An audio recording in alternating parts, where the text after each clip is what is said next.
तो चलिए आज बात करते हैं बिहार बोर्ड क्लास 12 के हिंदी सिलेबस के एक बहुत ही जरूरी चैप्टर की। एक ऐसा चैप्टर जो सिर्फ कहानी नहीं है बल्कि हमारे समाज का एक कड़वा सच है। जी हां, हम बात कर रहे हैं ओम प्रकाश वाल्मीकि जी की आत्मकथा जूठन की। आइए इसकी एक एक परत को खोलते हैं और उस दर्द, उस संघर्ष को महसूस करने की कोशिश करते हैं जो आज भी कहीं ना कहीं हमारे आसपास मौजूद है। सोचिए, ये शब्द सिर्फ अपमान नहीं है। ये तो किसी इंसान के वजूद को, उसकी हस्ती को ही नकार देने जैसा है। और पता है, यही वो लाइनें हैं, यही वो सोच है जो उस गहरे जातिगत अन्याय की नींव रखती है जिस पर जूठन की पूरी इमारत खड़ी हुई है। देखिए, इस कहानी की सबसे बड़ी बात यह है कि इसका हर एक पल, हर एक दर्द, हर एक आंसू लेखक की अपनी जिंदगी का हिस्सा है। ये कोई फिक्शन नहीं है। इसीलिए कहानी की आत्मा तक पहुंचने के लिए सबसे पहले हमें ओम प्रकाश वाल्मीकि जी के बारे में जानना ही होगा। तो ओम प्रकाश वाल्मीकि जी का जन्म हुआ था 30 जून 1950 को। और ये जानना बहुत जरूरी है कि उनका जन्म एक दलित परिवार में हुआ था।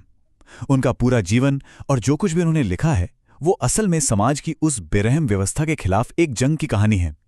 एक ऐसी व्यवस्था जिसने सिर्फ उन्हें ही नहीं बल्कि उनके जैसे करोड़ों लोगों को समाज के किनारे पर धकेल दिया था। और उनकी आवाज की गूंज देखिए। उन्हें कई बड़े सम्मान मिले, डॉक्टर अंबेडकर राष्ट्रीय पुरस्कार, परिवेश सम्मान। ये अवार्ड्स सिर्फ उनकी लिखने की कला के लिए नहीं थे, नहीं, ये उस हिम्मत के लिए थे, उस साहस के लिए थे जो अपनी पीड़ा को, अपने दर्द को कागज पर उतारकर पूरे समाज के सामने रखने के लिए चाहिए। ये सम्मान इस बात का सबूत है कि उनकी आवाज को सुनना कितना जरूरी था। और अब देखिए विडंबना, कितनी बड़ी आयरनी है ये। लेखक की जिंदगी में भेदभाव का जहर सबसे पहले कहाँ घुला पता है? उस जगह पर जिसे हम सब ज्ञान का मंदिर कहते हैं, स्कूल में। कहानी शुरू होती है हेडमास्टर कलीराम के एक सवाल से। एक ऐसा सवाल जो प्यार से नहीं बल्कि रौब से पूछा गया था। क्या नाम है बे तेरा? कलीराम की दहशत ऐसी थी कि पूरा स्कूल उनसे कांपता था। और जैसे ही हेडमास्टर को लेखक की जाति का पता चला, उन्होंने तुरंत हुक्म सुना दिया। कहा, पढ़ाई वढ़ाई छोड़, जा शीशम के पेड़ से टहनियां तोड़कर झाड़ू बना और पूरे स्कूल के मैदान में झाड़ू लगा। सोचिए, एक बच्चे के हाथ से कलम छीनकर झाड़ू थमा दी गई। उसका स्टूडेंट होने का हक ही छीन लिया गया। और साथ में ये ताना भी मारा, ये तो तेरा खानदानी काम है। ये सिर्फ एक ऑर्डर नहीं था दोस्तों, ये उस बच्चे के दिमाग में ये बात डालने की कोशिश थी कि तुम पढ़ने के लिए नहीं बने हो, तुम्हारा काम तो बस यही गंदगी साफ करना है।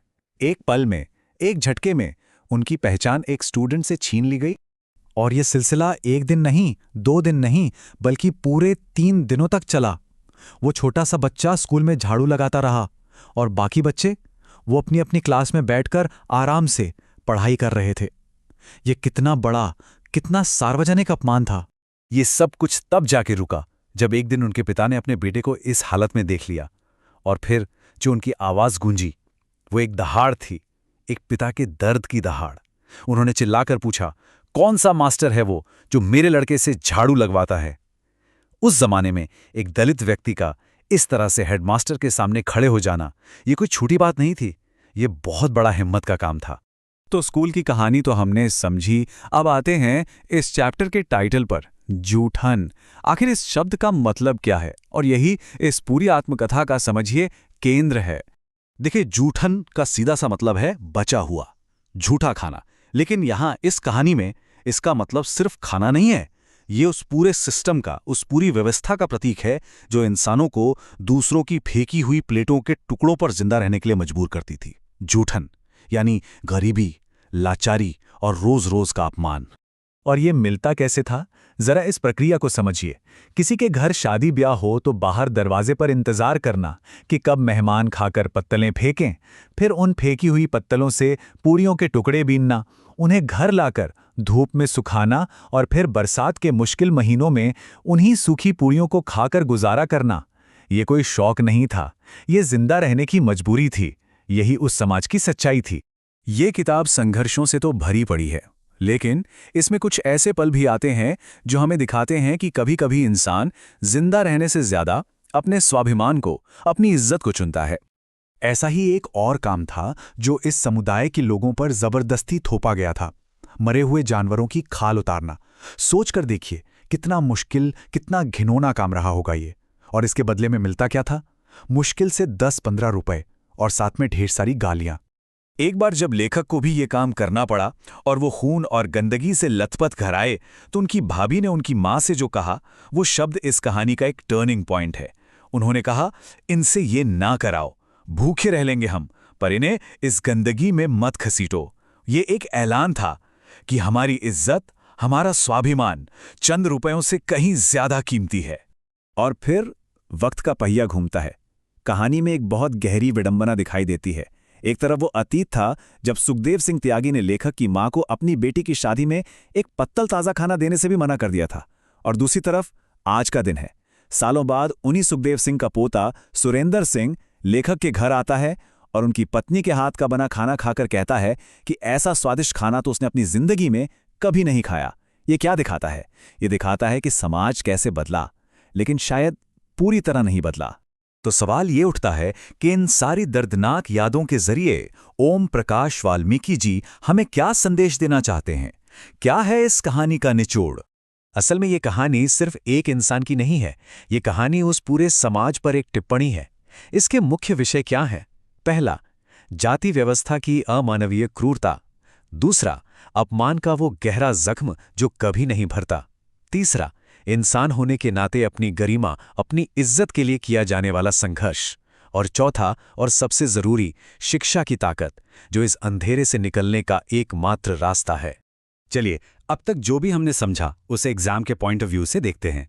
अगर आपको अपने आंसर्स में अच्छे मार्क्स लाने हैं तो कौन से पॉइंट्स पर खास ध्यान देना होगा, आइए समझते हैं। जब भी आप अपना आंसर लिखें तो इन बातों को जरूर शामिल करें। पहला, हेडमास्टर वाली घटना सिर्फ एक इंसान की क्रूरता नहीं, बल्कि पूरे सिस्टम के भेदभाव का प्रतीक है। दूसरा, जूठन सिर्फ बचावा खाना नहीं, बल्कि व्यवस्था द्वारा किए जाने वाले शोषण का प्रतीक है। तीसरा, लेखक के पिता और भाभी, ये दोनों किरदार अन्याय के खिलाफ खड़े होने और स्वाभिमान की लड़ाई के प्रतीक हैं। और हाँ, सुरेंद्र सिंह वाली घटना का जिक्र जरूर करना, क्योंकि वो समाज में आए बदलाव को दिखाती है। ये पॉइंट्स आपके आंसर को बहुत मजबूत बना देंगे। अब बात करते हैं कुछ लॉन्ग आंसर क्वेश्चंस की जो एग्जाम में आ सकते हैं, जैसे जूठन शीर्षक की सार्थकता स्पष्ट कीजिए, या फिर लेखक के पिता के चरित्र का वर्णन करें। ऐसे सवालों के जवाब के लिए आपको कहानी की घटनाओं को उसके संदेश के साथ जोड़कर लिखना होगा। इसके अलावा कुछ छोटे सवाल भी तैयार कर लेने चाहिए, जैसे कि लेखक को प्यार से मुंशी जी कौन कहता था, या उनकी भाभी के वो शब्द क्या थे जिन्होंने लेखक को एक नई रोशनी दी। ये सवाल दिखाते हैं कि आपने चैप्टर को कितने ध्यान से पढ़ा है। आखिर में हम आपको लेखक की ही एक पंक्ति के साथ छोड़कर जाते हैं। वो लिखते हैं, कितने क्रूर समाज में रह रहे हैं हम, जहां श्रम का कोई मोल नहीं। ये लाइन ही इस कहानी का पूरा सार है। ये हमें मजबूर करती है कि हम अपने समाज के कड़वे सच का सामना करें और इंसान की गरिमा, उसके सम्मान के महत्व को समझें।